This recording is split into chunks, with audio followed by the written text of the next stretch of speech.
Okay, good afternoon, everyone. Thanks so much for joining us.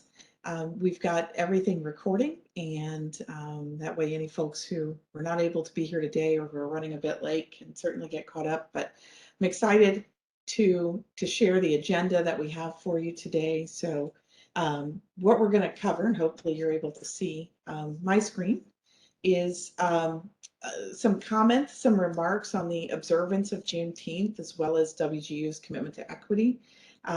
We have a few club reminders that I'll cover after that. Then we wanted to spend a few minutes celebrating the 2022 WGU National Black MBA Association Scholarship winners. We had 3 recipients who were recently notified. I believe at least 2 of them are with us here today. And we will take a few moments to watch a great video and celebrate those individuals. And then we will finish up today with a really great panel discussion on the importance of professional development and lifelong learning. And we've got a number of wonderful panelists here to contribute various perspectives to that conversation. So on that note, I'll pause for a moment, and I would like to hand it off to Javonda Quinn. Javonda is the Director of Diversity, Equity, and Inclusion here at WGU. And Javonda, I will hand it off to you now. Thank you. Awesome. Good afternoon, and thanks for the invite. Again, my name is Javonda Quinn. I am the Director of Diversity, Equity, and Inclusion here at WGU, overseeing the employee experience. Thanks for the invitation to share with you all about Juneteenth today. I want to also take this time to share some of our DE&I initiatives, as well as an update on some of the programs I am currently working on. On Monday, we observed Juneteenth since the 19th fell on a Sunday. Juneteenth is a federal holiday set aside to celebrate the end of slavery in the U.S.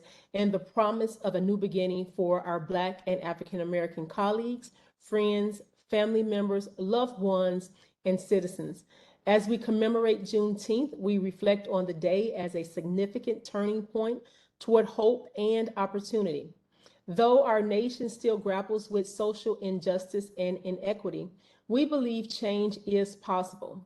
At WGU, we are committed to changing lives for the better. We can and must find opportunities to build a future where pathways are expanded and barriers to success are removed for everyone.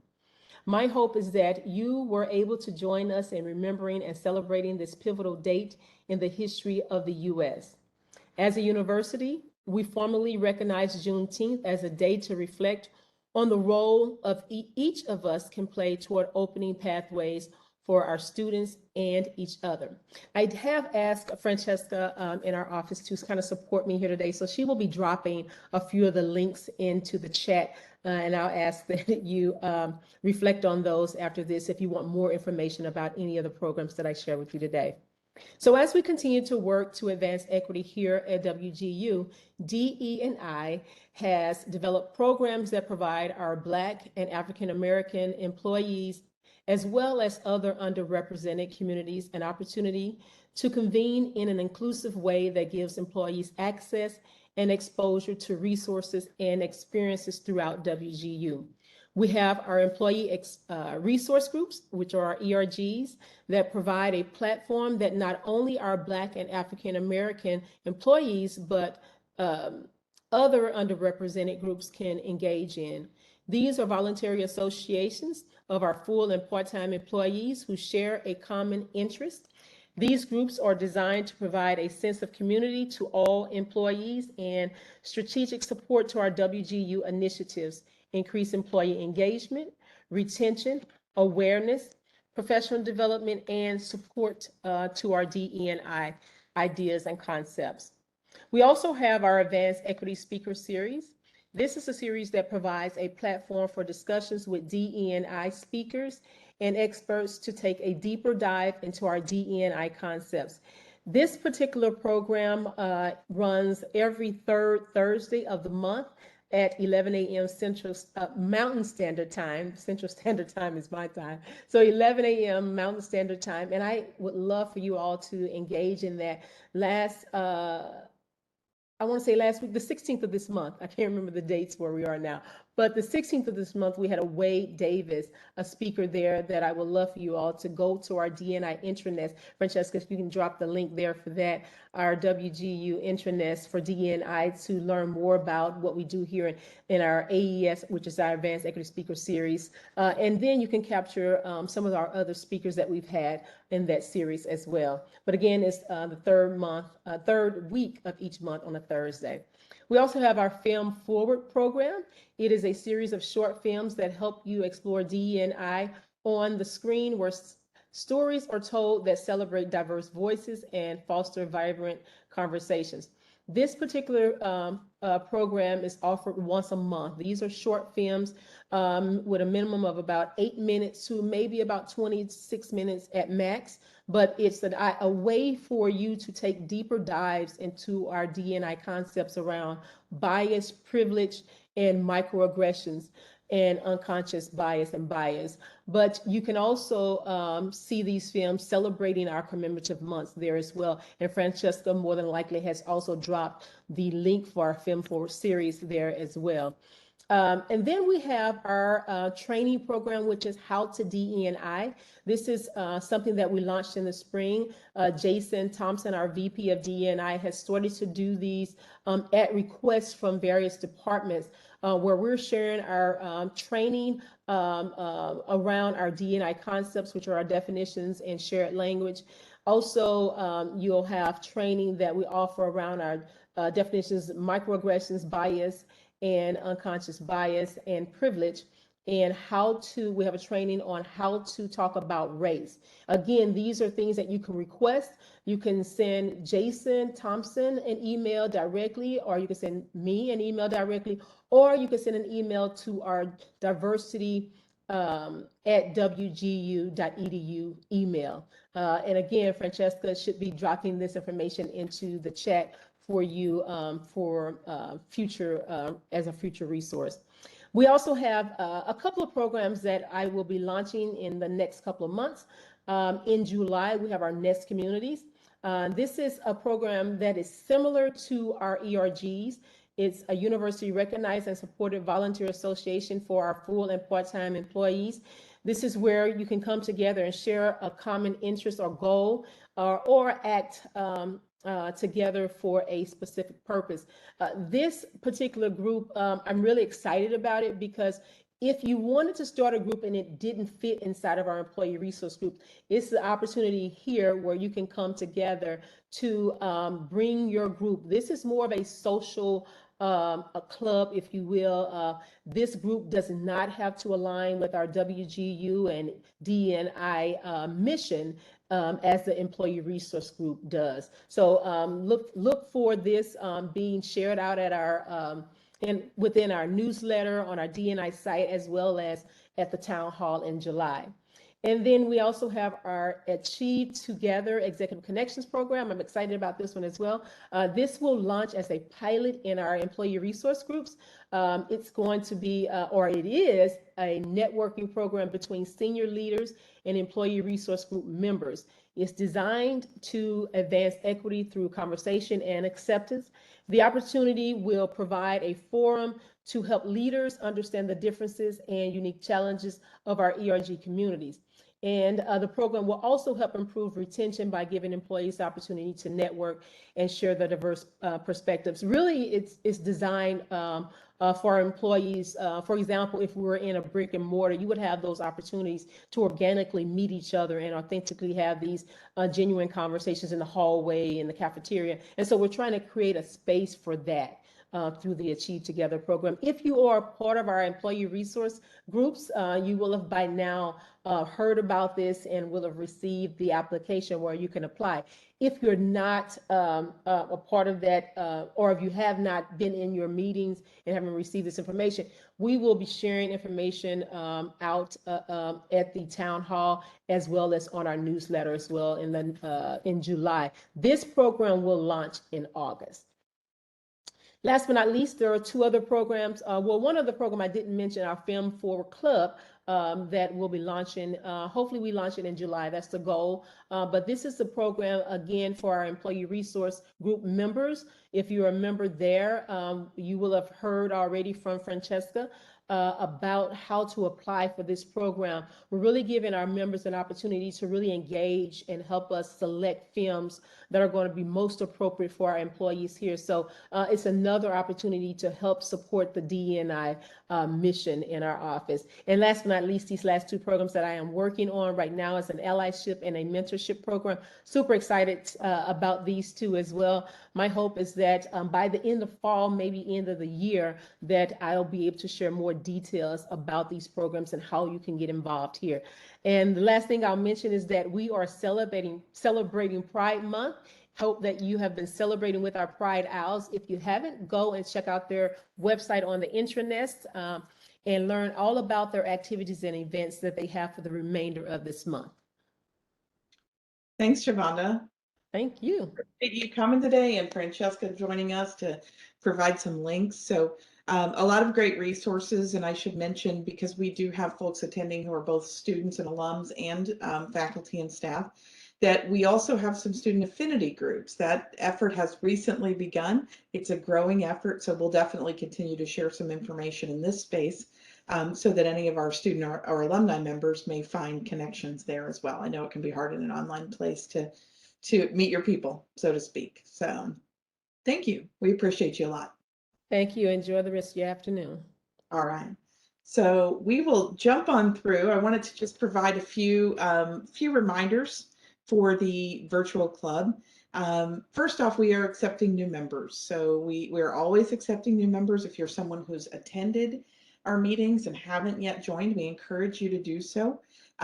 Membership in National Black MBA Association does provide you with the opportunity to become an official part of our club. And it also links you to the regional or local chapter closest to you. For example, I'm in Dallas-Fort Worth, so that is my local chapter, as well as the affiliation that I have here with our WGU club and the national organization. There are tiers of membership for National Black MBA. If you're not familiar, I encourage you to go to this site that's listed here. It will show you how to click through and arrange both pieces, both the national and regional part and our club piece of your membership. And student memberships start as low as $15. So we highly encourage you to take advantage of the resources that are available there, including networking opportunities. The biggest of which is coming up. The National Black MBA Association Conference is being held in Atlanta this year.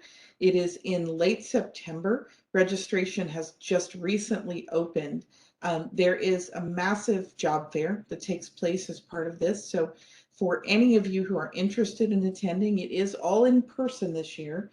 There is no virtual component, but one thing that I learned in a meeting yesterday is that employers will begin, job boards will open up shortly if they haven't already. Certainly they were expecting by July 1st.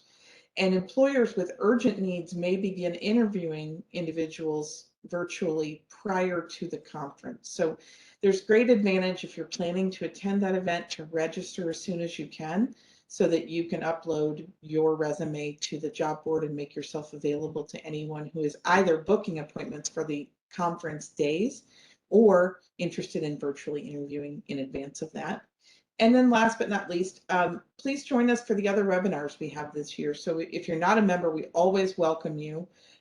You can bookmark the site that's listed here, and you will also can be added to our mailing list so that you'll get notification of the upcoming events. We have things scheduled already for July, August, and September. I think in those 3 months, we'll be having 4 webinar events, and 2 of them will be very specifically geared toward individuals who are looking for that next step in their career.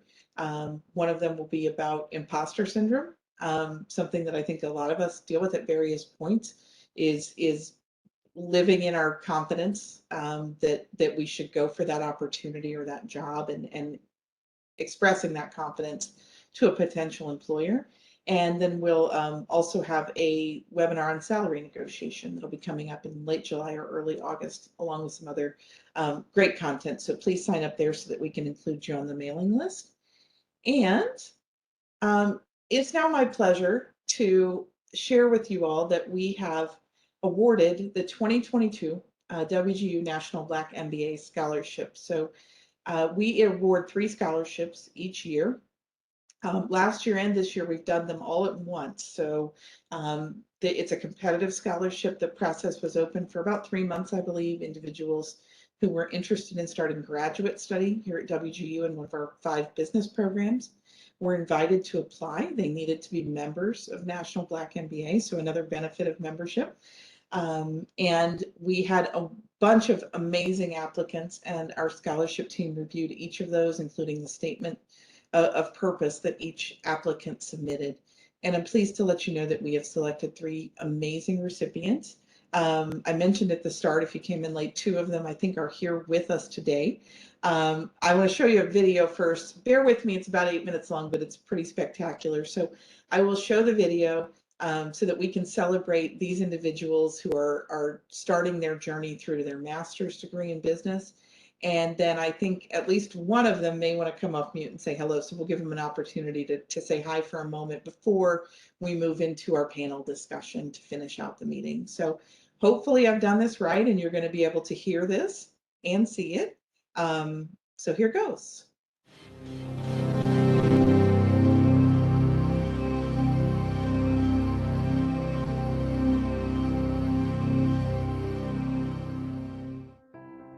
Good morning, Shantae. How are you? I'm well. Tell me about yourself and how you heard about WGU. I am currently in a bit of a transition. I've been in healthcare for about 15 years.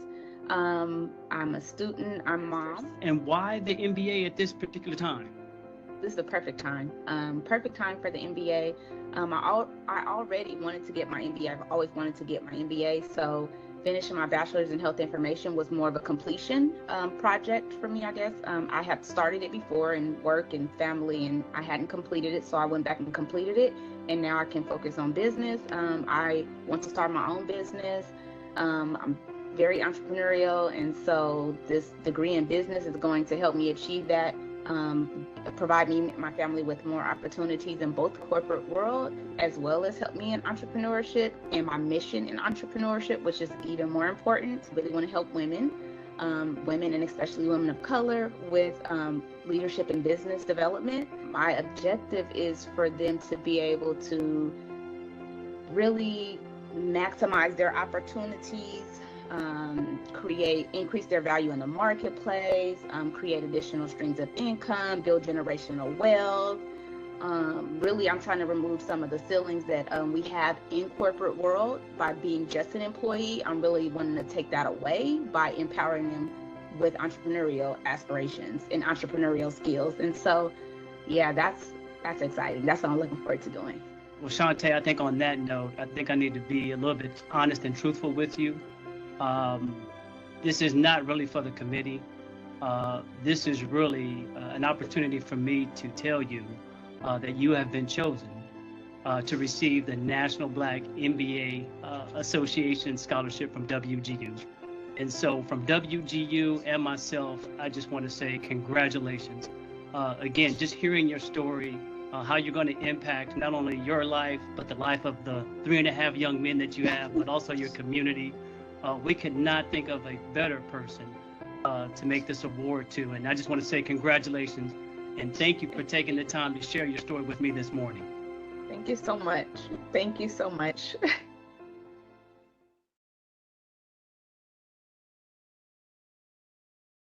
Tatiana, tell me about the program that you enrolled in at Western Governors University. Well, I'm not enrolled yet. Actually been pushing back my start date because I applied for some scholarships and that kind of was really was dependent on if I was going to be able to start. The program that I applied for was the MBA program with the concentration in healthcare management. So like I said, the reason why I applied for this program is because I feel like where my mission is right now, where I am currently with my career, I want to be able to have as much influence as possible, and I want to learn how things go on the back end. I have the clinical piece now, but I kind of want to expand my knowledge to influential in my role. and be more well-rounded. So we are just so proud of you, Tatiana. You're just an amazing individual. You're an amazing employee, and we want you at WGU. We need more students just like you. So with that being said, I am happy to share with you. Oh my gosh! Yes, Tatiana, you are Wow. absolutely amazing, and I am so happy to share with you that you are the recipient of a $12,540 scholarship. Oh my God. Wow, I was not expecting that. When I applied, I was just like, hey, let me just apply here. Wow, that is awesome. Thank you so much. No, Wow, thank you. Man, I really, really appreciate that. And like I said, my career goals, they just align. You know, I'm trying to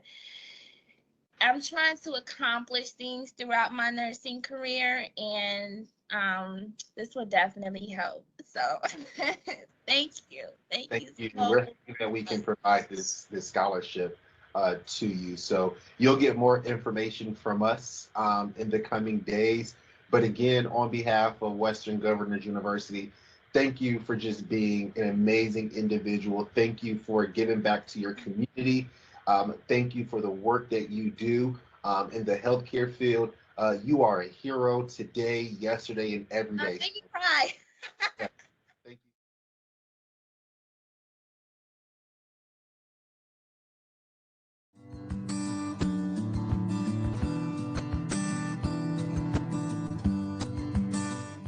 Today's call is to finalize your candidacy for one of 3 opportunities to be rewarded the National Black MBA Association full graduate tuition scholarship.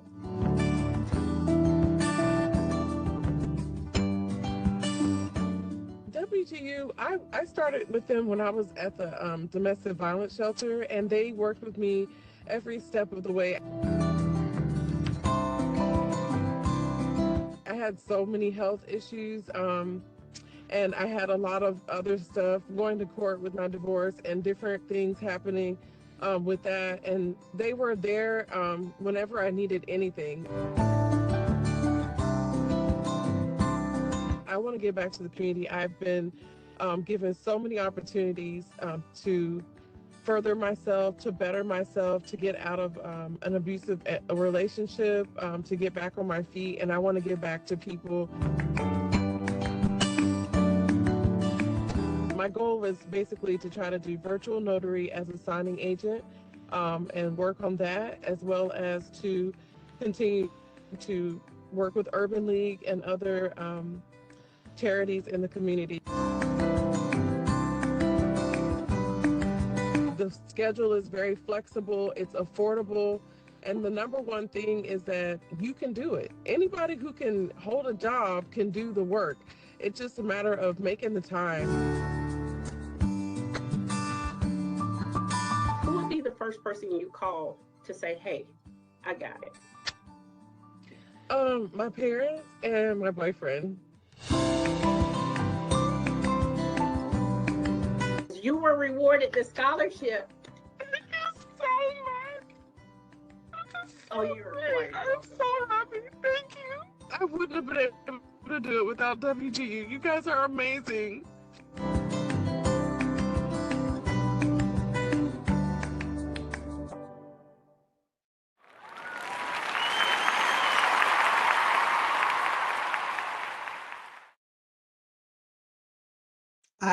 That's one of my favorite things that ever happens here, along with graduation, is seeing folks get started on the journey. So I want to thank our regional teams who were able to surprise each of these deserving recipients. We have Shantae is in the West region. I believe Carrie is in the Southeast region, and Tatiana is in the Midwest region. So we're very grateful and excited to have folks around the country getting started. And as was noted in there, the scholarship is worth $12,540. It's up to 3 full terms of graduate business tuition. Now, if you accelerate and move more quickly, then I guess it's worth less, but you're done sooner. So wishing good luck to all of our scholarship recipients along their journey to getting their master's degree. And I know that Tatiana had mentioned she might say a word, so I'm going to unmute Tatiana. I believe Shantae's here as well. So I'll unmute you both, but don't feel like you have to talk. Tatiana, you're good. Okay. I just wanted really quickly to just express my gratitude. I am so ecstatic and so appreciative to be given this opportunity. And I really enjoy being able to be a part of this organization and to further my mission, well, be able to further my mission with this opportunity. So thanks again. Thank you. Thanks for joining us. We're so excited to have you. Thanks. Shantae, do you want to say a word or two? You don't have to. Of course, now I'm making you say yes or no. Are you able to hear me? Yes, ma'am, I can hear you. Okay. Yeah, I definitely didn't plan on saying anything, but I'm so happy. I just want to say thank you to everybody. I'm sure there were wonderful candidates out there. I was completely shocked. I mean, like shocked. And so I'm really grateful to have this opportunity and what it does for us in paying for school. And yeah, I'm just grateful. I thank you. I told my son I'm happy that I found a secret club. So I'm looking forward to being a part of this club and the organization and furthering the mission. Thank you. Thank you. It was so exciting to hear from each of the recipients the plans that you have to not only advance your own learning and education and careers, but to bring others along as well. And we're really committed to advancing equity. We're committed to access, but also to attainment. Getting in the door doesn't matter that much if you don't finish. So we hope that you will have every support that you need along the way, as well as the support of this group. So on that note, I think that is everything I have to share. So I am going to pass it over. I'm going to take myself and my PowerPoint off the screen here in a moment. I am going to pass it along to Ann Leary. Ann is the program chair for our MBA program, as well as our undergraduate management program. So Ann is our point person, so to speak, academically, to make sure that both of those programs, which are the largest degree programs in the College of Business, are doing everything they need to do to make sure that our graduates are well prepared to move forward in their careers, as well as demonstrate competencies that they've already gained through work. So Ann will introduce our participants, and Ann, I'm going to hand it off to you. Excellent. Thank you, Tricia. I'm Ann Leary. I am, as Tricia said, the program chair for our undergrad management program as well as our MBA program. And I've had the delight of working with our National Black MBA chapter for the last year or so, and learning from Tricia and some of you already regarding, what we're doing, what our focus is, what our goals are. It's a pretty incredible chapter, and I'm excited to be here. So what I would like to do is I would like to talk a little bit about lifelong learning, and it can take many, many forms. Sometimes it's associated with professional development. Sometimes lifelong learning is focused on your own personal goals and what you're trying to achieve in your own personal life. So we have an incredible panel here today, and I'd like to go ahead and introduce them. First, we have Dr. Vincent Franklin, and through his 25 years as a Marine, Dr. Franklin has established his passion for leadership development, intelligence analysis and operations, and training. Some of his highlights of study focus on organizational, cultural development, workplace ethics, and prejudice and stereotyping. So we are very excited that Dr. Franklin is here with us today.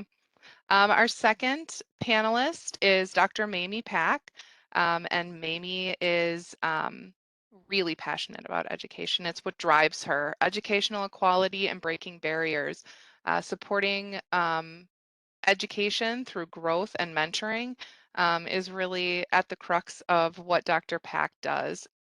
even so far as she has her own business where she creates products that support women emotionally, physically, intellectually, and spiritually. So she's very holistic in the education department. So welcome, Dr. Pack.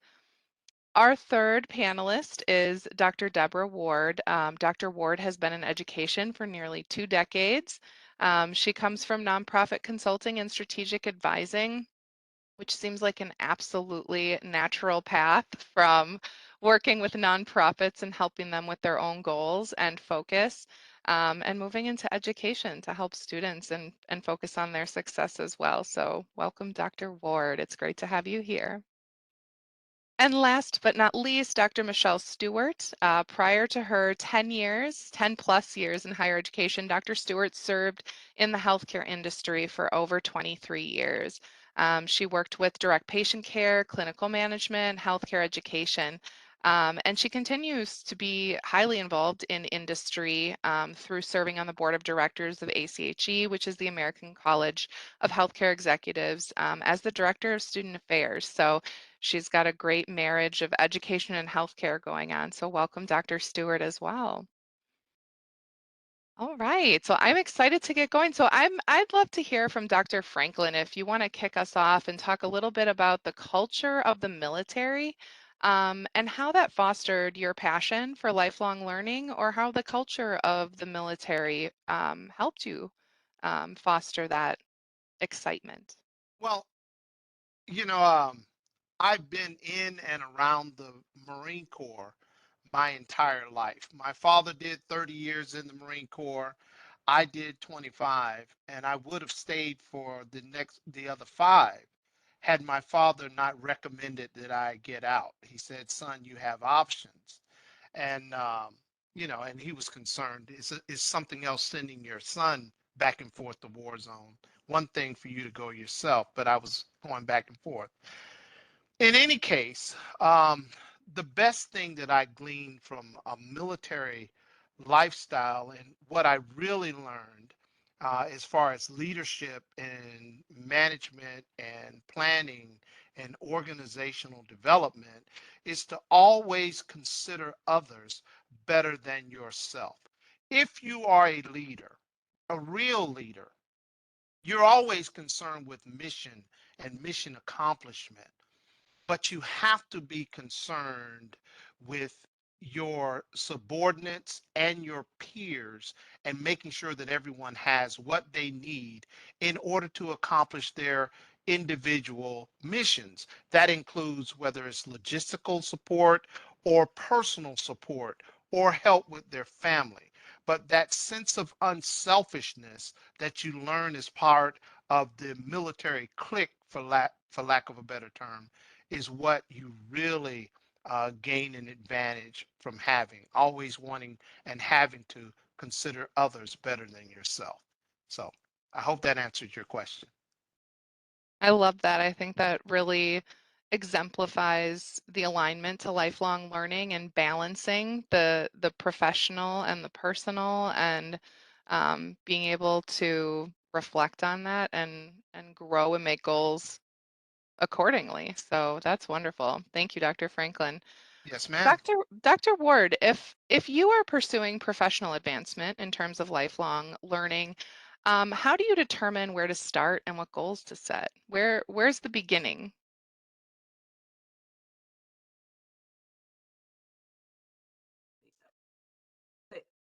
Research.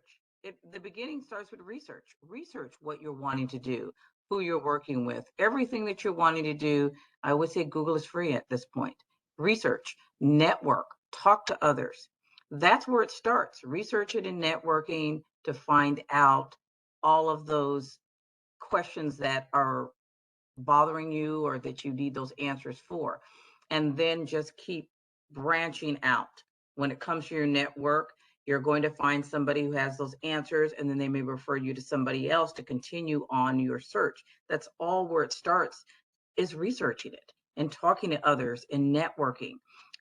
Because as you meet those people, it's like branches of a tree. They just keep growing and growing and growing. And then you're going to start picking those fruit off the tree. and then finding out and discovering what's in those fruit, in each piece of the fruit. What does it taste like, and all those kind of things. What is it that you really want to do and where you want to go with it? So it always starts with that research and networking to find those answers, no matter what you're wanting to do or which direction you're wanting to go to, and then writing it down. Keeping lists, whether you use a spreadsheets or you do old school, write it down. It's always put those two lists, pros and cons, and then go from that. But you have to get those answers first by research and networking, and then writing it down, and then branching off from that. Color coded if you need to, for pros and cons, yes and no, priorities, things like that. I love the call out of networking. I think there's such value and we need to emphasize that more. It doesn't have to be formal networking. No, it does not. Talking to peers and working that way. Thank you so much. Appreciate that. Yeah, social Dr. networking. Yes. Get on Any social way that network you can and connect. find out more too. That's a good way also. If you are an introvert like me, sometimes, using social media is the way to go. But no matter what, you got to network. You've got to research. Excellent. Thank you. And Dr. Stewart, kind of along the same lines of professional advancement and lifelong learning, Dr. Ward touched on the research aspect of it, which could be required of you in a professional setting. It could be voluntary. But how do you hold yourself accountable for professional advancement and lifelong learning when it isn't required of you? How do you stay motivated? I think that coming from a spirit of lifelong learning, scholarly, things of that nature, even in healthcare, it's important to stay curious. And so with that curiosity, there's a lot of things like Dr. Ward was mentioning about, pros and cons and kind of setting your path and your journey. But then understanding and doing a lot of self-reflection and figuring out, okay, where are my weaknesses? I am the best advice I've probably found was get comfortable with being uncomfortable. So even though you're in a space where it's not necessarily required, on a day-to-day basis, as you mentioned, there's a lot of informal learning that takes place. So just listening to others and then figuring, okay, well, maybe I need to know about this, or in my current position where I work, or maybe in schooling aspects, actually informal education. Okay, well, I do get this concept, don't really understand this one. And now there are so many different avenues of learning that even when you don't want to, there's things that are free to you. You can take formal education. So I've found sometimes, yeah, no, I don't want to, but I know I need to. So I carve out time for me. Everyone should have time for them in a variety of things in life. But carve out some time during your day to say, okay, I know data, but maybe I need to learn Excel more, or now technology moves at such a rapid rate, maybe I need to take just this extra hour course, LinkedIn, all those variety of things. So I think what's important is that you always, you do a lot of self-reflection, and then you always say, okay, what can I do, okay, to improve? What can I do to add value? What can I do to take me along the path? And then also be open to the opportunity of informal learning. And then I really believe every day is a learning experience. So don't discount the value in that as well. But you do have to find a way to hold yourself accountable, especially when you don't want to. And many of us have a lot of things going on, of course. So I think that's really important, though, a lot of self-reflection. Thank you. I appreciate that. And just a follow-up question on that too.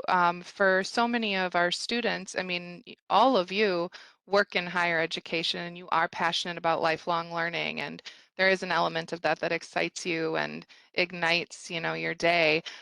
What thoughts do you or anyone else on the panel have for students or individuals who aren't innately drawn to that lifelong learning path? Like what is the benefit to it? Where can there be a return for students? Where have you found value in that? How would you recommend somebody become engaged in lifelong learning if that's not really a space they're comfortable with? Does that make sense?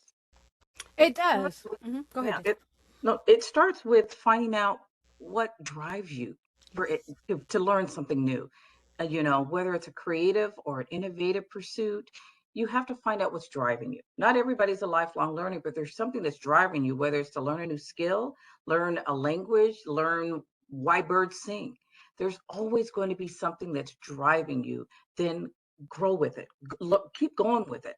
It's like the breadcrumbs. You throw a couple of down, follow those breadcrumbs till you find out what ignites your interest. It doesn't have to be a degree. It could be a certification, or it could be a course to learn a new language, or something you just listen to. It's got to be more than motivation when it comes to lifelong learning. It has to be something that's actually driving you to learn something new of a subject matter, or even about yourself, because really education is about you. It's about who you are as a person and where you want to be and where you want to go. So I always tell that individual, what's driving you? I mean, where your interests lie, and then take some personality tests. I'm big with personality tests to find out who you are, because sometimes we think we know who we are, but we really don't. And sometimes you take, whether it's a DISC personality or a Myers-Briggs, it really deep dives into who you are as a person and what interests you, and even what kind of learning environment works best for you, or work environment. Sometimes that's that spark that you need that ignites that learning aspect. So that's my take on that. And I would also add to that, to reframe your mindset. Too often when we think of being a lifelong learner, we think formal education. And for some people, their experience in a formal classroom setting has not been positive. And so they disassociate what they think learning actually is. And so I think it's important to really kind of shift the mindset that we're learning every day. You're learning how to interact with people, you're learning new ways with technology, you're learning about yourself. So when we see that we are constantly learning, growing, and becoming, then that changes your attitude toward how can I improve my relationship with my children? How can I take better care of my body? What is the next step I want to take in my business?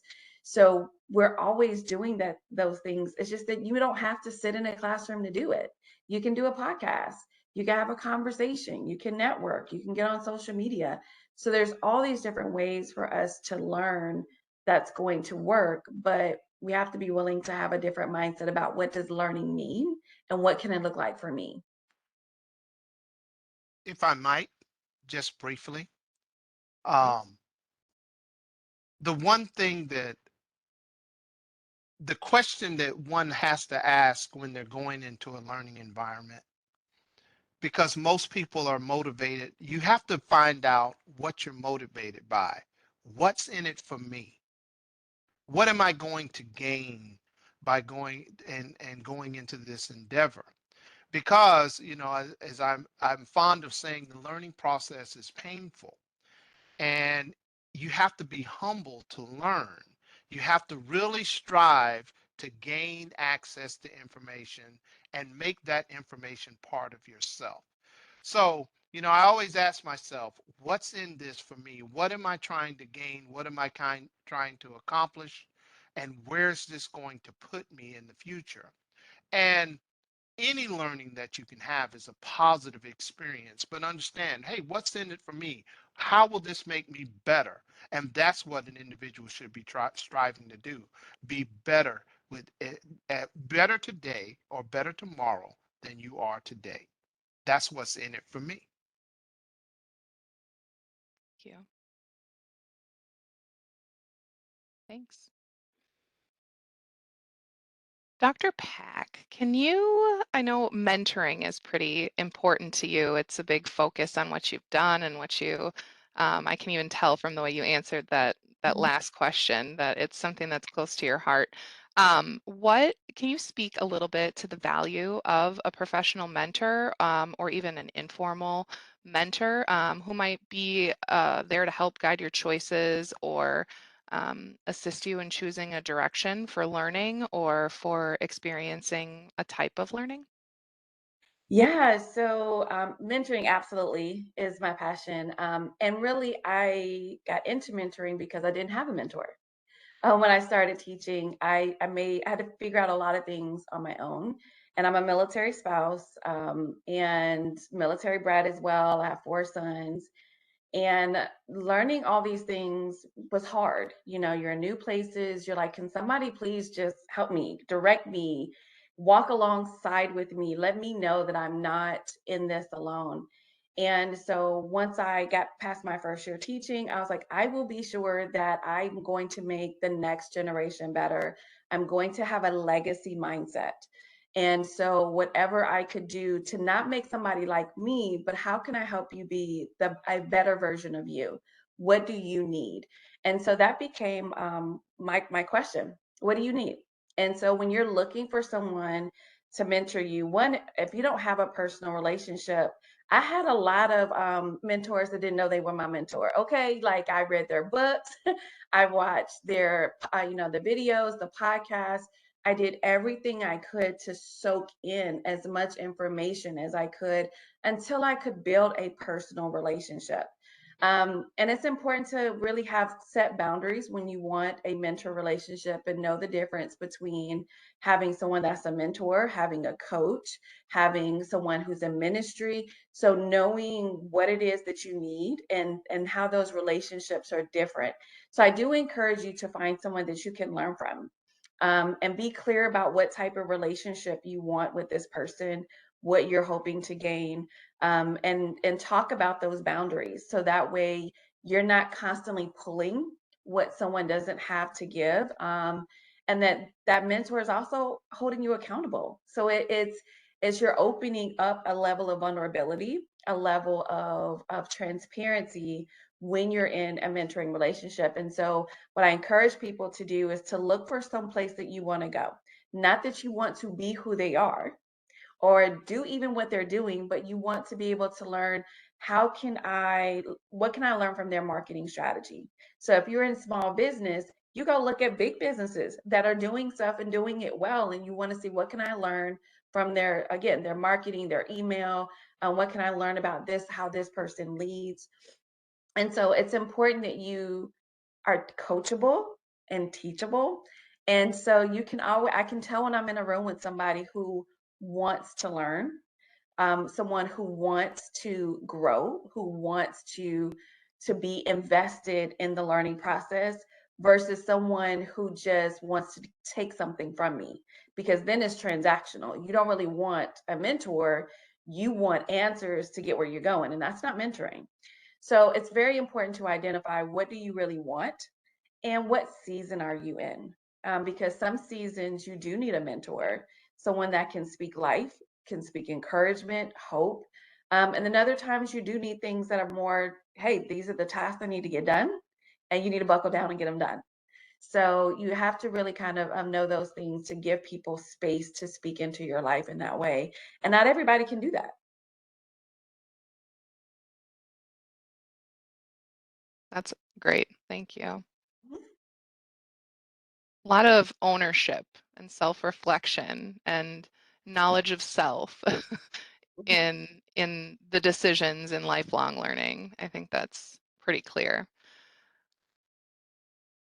Dr. Franklin, what types of challenges have you encountered when you've been working in your career, industry and academic, in the military, to achieve your goals? What types of roadblocks have been thrown up in your direction that have kind of derailed you for a moment or longer? Well, I don't look at it as being derailed. I look at it as being delayed from time to time. And speaking of time, time is often that element that derails you. I had the I was in a master's degree program a couple of decades ago, but I had to deploy. So I had to go and do something else so that the education that I wanted to pursue at that time had to be placed to the wayside because I had other obligations. And those obligations can come up with your family, or you could have, it can be as simple as wanting to go attend a football game for your your youngest child or your oldest child. Um, so you need to understand that when you're working to achieve academic success, or when you're working to achieve any kind of success, you're going to make sacrifices. And then as the older I got, the more I learned that that sacrifice could come as you look at the clock. There are 24 hours and you only need 4 hours of sleep. So those are the types of things that you have to do. There's always going to be a sacrifice when you have a goal, especially when it comes to the goal of achieving academic success. But my thing is that if you are going to work towards, exactly, everything has a cost. If you're going to decide to work for a level of academic success or an academic level, you need to understand that that can't take a side priority. It can't be a side priority. It has to be a priority. And it's not that it's more important than your family, your children, or your friends. It's that it is as important, and you have to make sure that you make the appropriate sacrifices when they need to be made. Because if you have, my family always knew, well, if he does well, we do well. And if he achieves this, then we're going to benefit from it. Because when you achieve a certain academic level, you achieve a certain level of success in the military, you have more resources to educate your children, to help your nephews and nieces through college. And those are the things that you need to focus on. Everything costs. Thank you, Dr. Pack. And that is the thing that you need to be able to ask yourself, am I willing to pay that cost? And when you look at yourself and you say, okay, what's in it for me?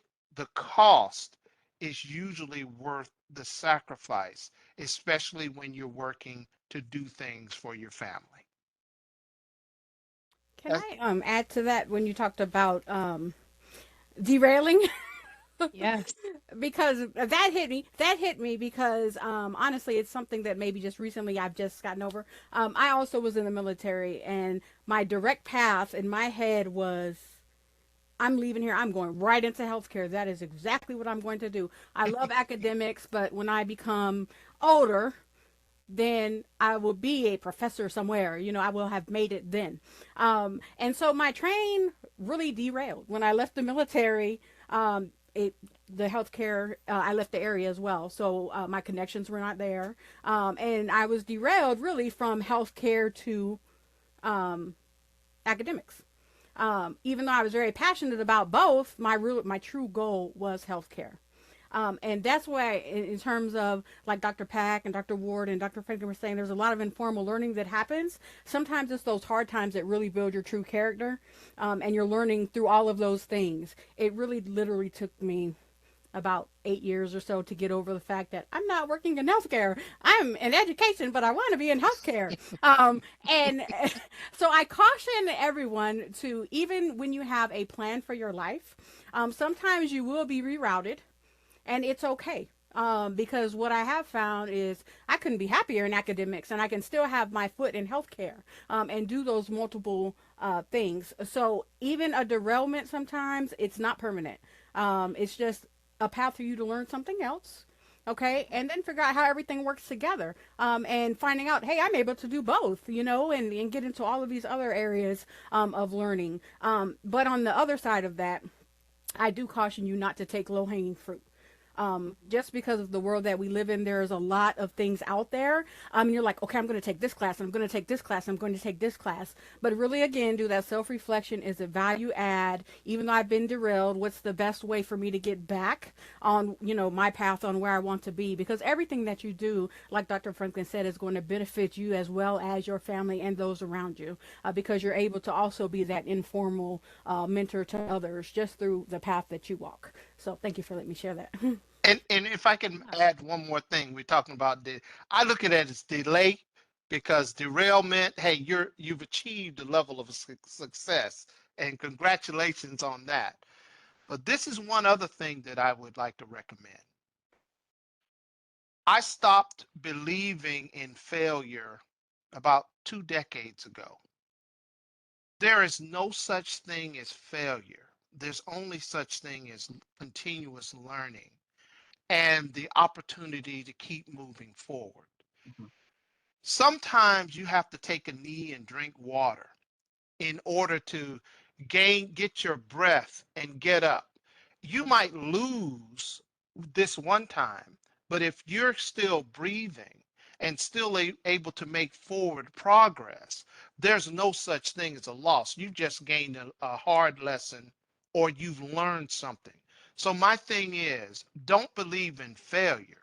Believe in keeping on and keep moving forward. But if you can take a 30-inch step, take that 30-inch step. But if you can only move about 3 or 4 inches, or take a step that's only about 5 or 6 inches long, then do that. The thing that you have to understand is that forward mobility is the goal. And as you achieve those little goals along the way, as you read one word at a time, one paragraph at a time, one page at a time, you'll find that you have the book read, you have the class done, you have the semester over, you have the degree in your hand. So don't stop believing in failure, and just believe in lessons learned and progress moving forward.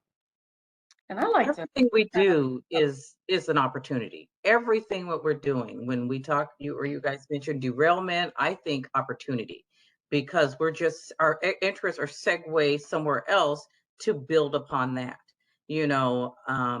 I listened to Dr. Stewart when you said you wanted to start in healthcare, but getting out of the military, you moved in another direction, which was higher education, because you were supposed to do that. You still had to have healthcare in your back pocket, and that's why many of us have degrees in different subject matters. Mine are mostly in business, but I also have one in technology and learning and education. But because my interest, is always there.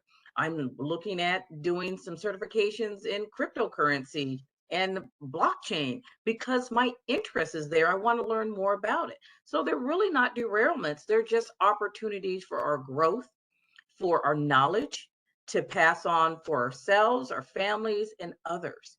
Because every time you have your hands in anything with education and learning and growing, they're just opportunities, for your own self, for your own enrichment, for your own innovation, creativity. But you never stop. That's what lifelong learning is all about. It doesn't matter if you learn how to grow a plant or eat an apple. That's still all continued lifelong learning. That's all what it is. And I'm always going to be on that path, and I want others to always remain on that path for lifelong learning, whether it is to find out different varieties of apples or make a peach pie. It's about learning if you've never done it before. So everybody continue to do that. And I think it gives you space for growth. Sometimes the areas that we study, the careers that we choose, the path that we're on, it's because that's what we have been taught to believe that's what the path we're supposed to do. This is what our culture, our upbringing, many different areas. And so at some point, we ask ourselves, what is it that I want? What is it that I feel connected to? What is it that makes me excited, that I recognize I am aligned to my purpose?